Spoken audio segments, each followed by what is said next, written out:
A very good evening. It's time to bring you up to speed with happenings in the world of business. My name is Morris Ogbete. Now, the Ghana Standards Authority says it expects the Minister for Trade and Industry to give the green light for the implementation of the GCAP program very soon to avert any dangers associated with the importation of substandard products into the country. In an interview with GBC24, the Public Relations Officer, Amponsa Bediako, said GCAP program is to ensure that quality products are imported into the country. He said any attempt to ban its implementation will have dire consequences on the quality of health of the country. These calls come on the back of several agitations by importers against the implementation of the GCAP. The Ghana Product Conformity Assessment Program, GCAP, is a conformity assessment process used to verify that imported products are in conformity with the requirement of applicable standards before exporting to a destination country. This process is aimed at ensuring that specific products imported into the Ghanaian market meet the requirements, regulations and standards set by the Ghana Standards Authority. Also vital is the need to promote quality health, safety and protection of the environment. However, since the of the GCAP, the program has faced a lot of opposition from importers in the country. According to them, the functions of the GCAP is already being implemented by the destination inspection companies. Hence, its implementation will mean duplication of functions, an assertion the Public Relations Officer of the Ghana Standards Authority, Amponsa Bediako, debunks. We are more interested in quality. We don't care about classification. We don't care about other things that they do. We are just concerned about quality. Is the item of acceptable quality according to our standard? And if that is the case, we accept it. If not, don't let it come. That is the whole thing.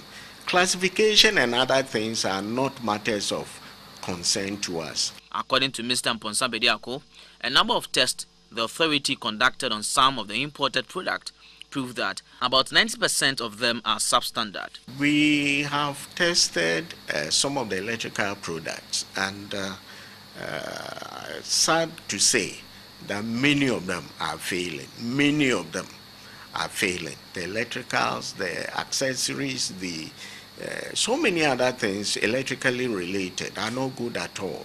They are failing. If you test 10, just about one will pass. And there's no good news. If you take a look at CFL, for instance, most of them are also failing. So we need to set up as a nation. We don't have to wait for things to get out of hand. He said the authority has so far carried extensive education across the country to educate Ghanaians about the dangers of substandard goods and the need for the implementation of the GCAP. There have been cases where we have failed. Some test results have shown that certain products should not be allowed into the country. We then alert agencies over there, don't allow these products to come. And yet, before you can say jack, the products have been allowed onto the market.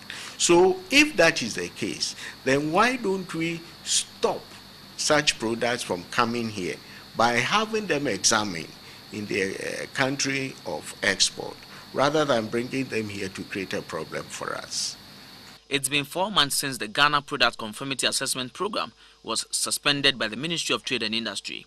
The Ghana Standards Authority say it is still waiting for the ministry to give it the green light to roll out the GCAP. And so when you mention Nsawam, what usually comes into mind is the bread business. But the story of Nsawam will not be complete without the turkey tail or trophy business. Trophy has been banned by the Food and Drugs Authority. But to travelers using the Nsawam corridor to other parts of the country, a stopover in the town to have a bite of trophy and bread makes the journey an exciting one. Nsawam is about 45 minutes drive from Accra, and it is the capital of the Akuapem South Municipal Assembly in the Eastern region. Nsawam has a population of more than 44,000 people and is noted for being the hub of bread baking business in Ghana. Almost every home in the town is linked to the bakery business. Aside the bread business, another venture that readily comes to mind when Nsawam is mentioned is the fried turkey tail. Popularly referred to as trophy, it has been a source of employment for a good number of women at Nsawam and some parts of the country. Therefore, it will not be out of place for any first-time visitor to conclude that the town is the base for bread and turkey tail. In Ghana, the turkey tail is usually taken with fried yam, banku, rice and with the famous Nsawam bread. This combination of bread and chofi has carved a niche for Nsawam, with travelers usually wanting to stop over in the town in order to have a bite of these products. From the cold stores to the sellers of oil and spices, the chofi business is as lucrative as any other business. However, the chofi business has suffered some drawbacks recently, particularly the ban on the importation of turkey tail in Ghana. A senior regulatory officer at the Food and Drugs Authority, Mr. Edward Archer, says turkey tail contains a lot of calories which are not good for human consumption, hence the ban. We all know the consequences of consuming, this low quality, high fat meat and meat cuts. It's all about increasing our cholesterol level. And so the more we eat it, it is likely that you're going to have some consequences regarding to cardiovascular diseases, because these cholesterols accumulate in our veins, our arteries, and then blocks the flow of blood to the heart. Mr. Archer stressed that the ban has not been reviewed and is still in force. Although the turkey tail traders are aware of the ban, they are still in business because they disagree with the assertion by Food and Drugs Authority that the turkey tail contains a lot of calories which are not good for human consumption. The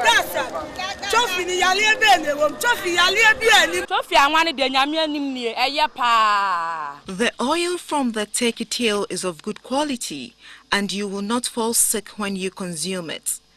They also stressed that the oils from the turkey tail are of good quality. The turkey tail can last for about a week without going bad. Another factor that is affecting the turkey tail business in Nsawam is the diversion of the main Accra-Kumasi road from the main Nsawam township.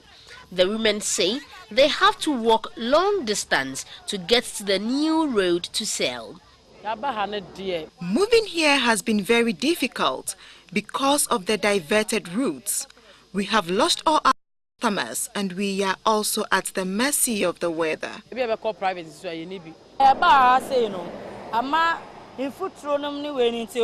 We have lost most of our customers when we came here because they think the turkey tail is dusty, but we have covered it with rubber.